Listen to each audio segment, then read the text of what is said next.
These dishes, I haven't eaten in quite some time because, it's really like out of the ordinary. And you really have to find these, little places at the outskirts of the city, but they're authentically Cebuano and really, speaks of a certain like subculture or a certain like nuance of Filipino cuisine.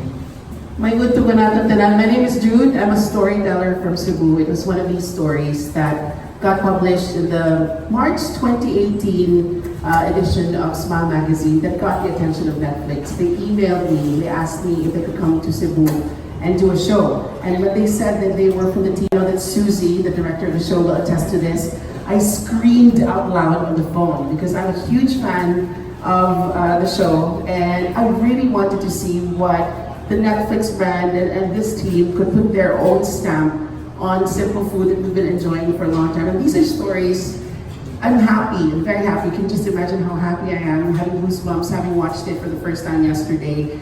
I only found out that I was part of the show very late. They don't tell you anything. They don't promise anything. I took them out, I told them all my stories. It was a quid pro quo because they did not tell me anything in return, only to tell me that a few days after this happened. And I'm very happy that they gave the chance to Cebuano stories to be told, and that's what we're telling this afternoon. So to Netflix, Susie, Ursula, the rest of the guys who flew into Cebu to tell these stories, taghang salamat kanina. Difficult to eat there. When they entered the list next year, she predicted it. Now you're in the list, and I'm glad that I'm eating here for free, right? I'm eating here for free because it's very difficult to get into it. Earlier I asked Jordy this question at the rehearsal, and people always ask, what is the difficult part in collaborating with people you've never met, food you've never tasted? I want to ask him instead, what is the easiest part in this collaboration? I guess one of the easiest parts of working with them is like the love you share for food.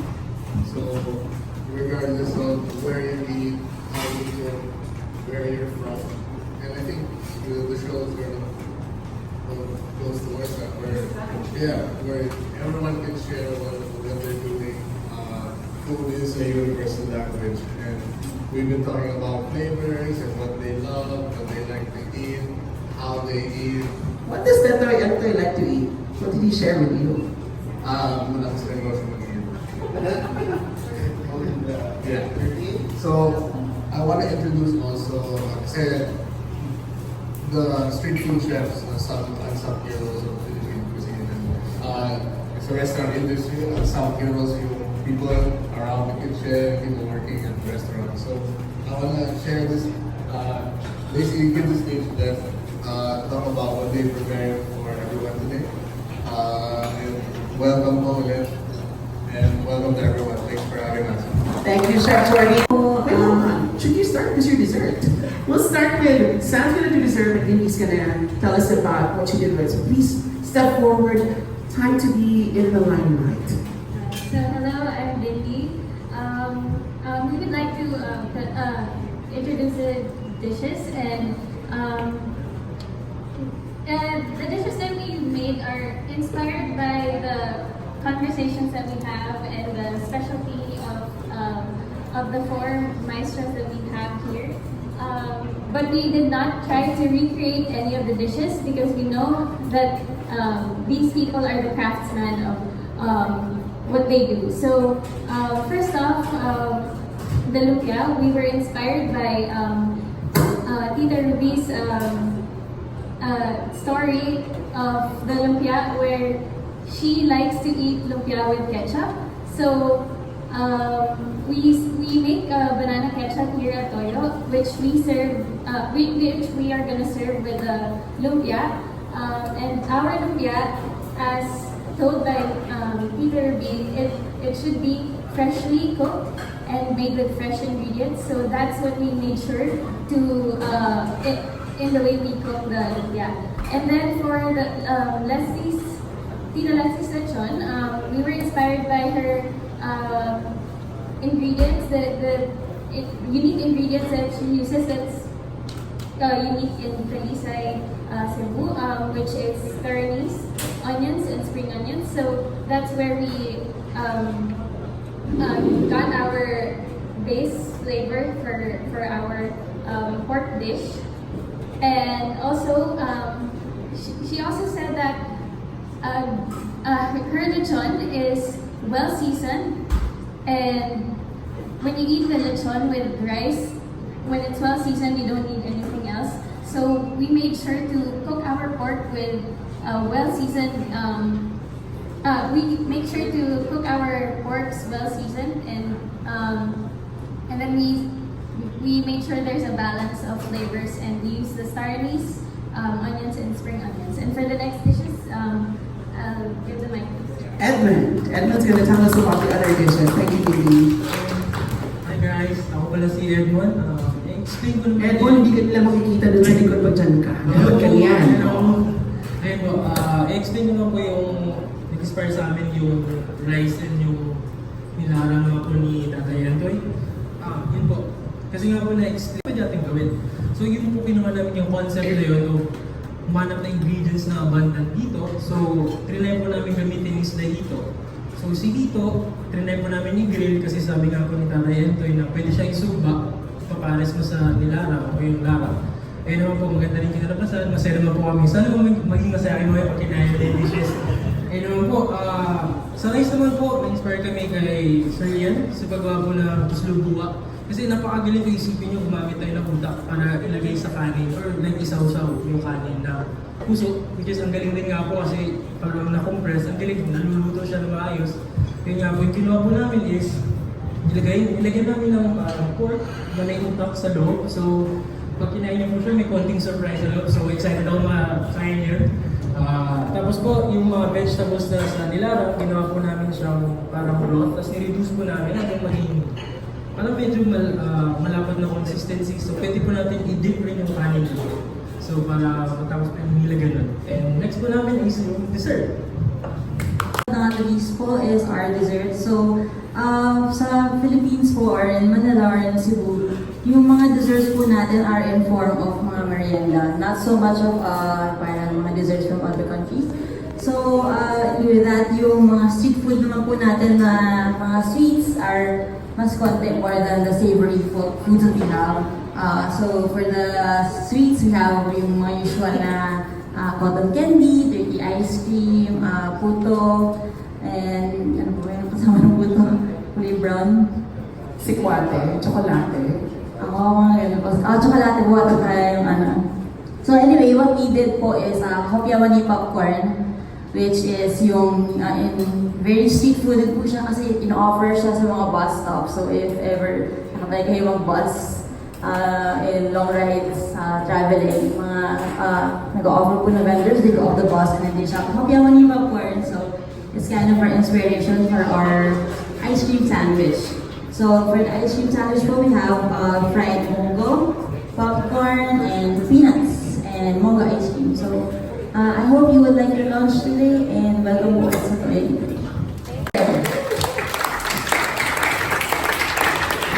Leslie, tayo siya si Mike. The mic from Mike. So, Ma'am Leslie, kung may taga-Mike, makita sila ni mo. Ma'am Leslie's business has been there since what year? 1940. So your family started out the lechon business in Talisay. My grandmother was the mother of lechon industry in Talisay. Wow, I remember going to Talisay when I was much younger, when I was a little girl in an all-boys school during that time, Leslie. Rolling into some beaches sa una sa Talisay, hindi na kayo karon, pero at least the lechon is still tip-top shape. My question is, earlier on I asked you this as well, there will be a huge influx of people who want to try out your lechon after they watch the Netflix show, for sure. But the problem always with lechon is the consistency. Because people always come and they say, oh, when we tried it, hunit na siya, it wasn't crunchy, it was too salty, it wasn't salty enough. So you're always up against these, but after so many years of doing it, how do you keep the quality? I maintain the quality by, actually I'm a hands-on owner. So if you are hands-on owner, if you maintain the quality, then you, so at least the customers will go to you. So they know you by name as well. They probably have you on speed dial. Yes. So thank you very much, Ma'am Leslie. Mike and I were actually talking yesterday, and this launch actually of Netflix comes perfectly because this is National Filipino Food Month in April. So we're celebrating it for the very first time, or Buwan ng Kalutong Pilipino. So we're celebrating that Netflix. Ma'am Rubinian, Hi. di ba? Morning. Unsa man yun ang ngano man nga tanaw nimo ni sikat ang imong fresh lumpia. Nga wa ka nagdahom. You did not at all expect that it would reach this magnitude. And you'll be shown in 198 countries. Ngano man. Yes. So, sa permiro yun ang akong loto, daghan. So there's a variety of things in your calendaria. Yes. Yes.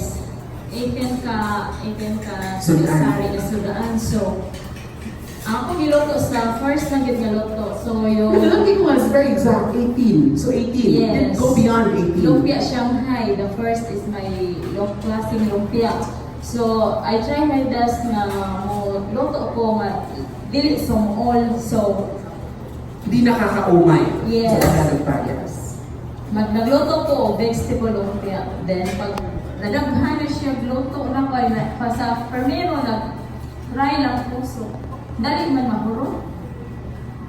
Mabilis siyang maubos. Sinubukan mo lang siya. Yes. Daghan na siya, nag-order, na vegetable lumpia is the best. So, until now, this lumpia, yun ang akong naluto ang It's the best vegetable seller. lumpia. And then the time, Netflix came, Ma'am Sosie. So, ni-try siya. What's that? Because this is vegetable lumpia. Ma'am. The story actually is they were on their way to Endoy's. They just stopped by. They just stopped by her carinderia. It wasn't even part of the original plan. They loved it so much. You see in the episode, she's a tiny green spot on the way to Endoy's. They fell in love with it. It actually is a microcosm of everything that is sold in the calendarias in Cebu. Yeah. Maybe we should point out to them because it's also unique. Jordy and the team picked this up from how she cooks.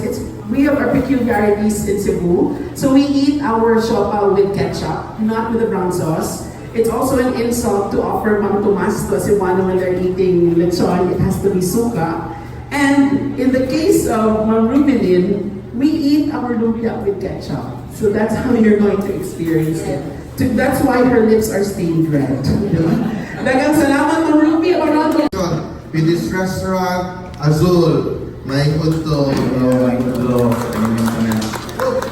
Can you tell me, pwede yung istorya, how does it feel to be able to bring this like urban legend? Because the Tusubuwa wasn't really very popular. You couldn't find it if you wanted to find it, but people heard or knew about it. So how do you feel of being the person to be able to take this mythical Tusubuwa to mainstream? I didn't actually expect it to become this famous, but I just wanted people to try the Tuslubua because in Cebu, the Tuslubua is it's very hard to find. You should go to the slums or Pasig or at market. So I tried it to bring it to the mainstream to let all the people try, and it went great. So Tuslubwa, buwa is like bubble or the brains from buwa like that. Yeah. And tuslo is to dip. So the hanging rice is just dip. Parang sulit siya na ulam. Instead of having a real ulam, you only have like a sauce or a gravy made of pig's brain. So thank you. Yeah. Very iconic, you should really try it. A background of the larang, it's popular in Cebu, but rarely do Cebuanos cook it at home. If you want larang, you always go to the fish market or the fish port where people will cook it kasi if the seafood is not that fresh, it isn't as good. So people don't usually cook it at home. It's a very special dish, especially if you go to Tatay Entoy. Karang thank you sa explanation, no? O kanang unsa may nato sa usa ka restaurant nga gi-consider na one of the best in Asia. Unsa may imong gibati ana, tatay? May nagpiaw ang kami pa ng bata. Kami nakaingon ko sa wingon nga bisan sa akong kapungkoy. Nabot pa ng Manila, ang mga Manila, nangita ang pangit, magluto lang magkapon, mansahang pangluto ang magkasi. Kaya buong ang nauban, ng mga tao, sige magbalik yung doon ba, ngayon magkasi. Mga ako na baluang mga ingredients, kalang na ko daw na ako baluang na. Base na, doon na rapid sa Manila, nga na magkasi, kung na, kaya na po na pagkuha. Naandam ko mutundo kung saan pagkuha na magkasi. Wala nga, sumabot nga daw, inapunta nga din Manila, gumawa na po siya na gumawa ang magkasi. Makasay. No.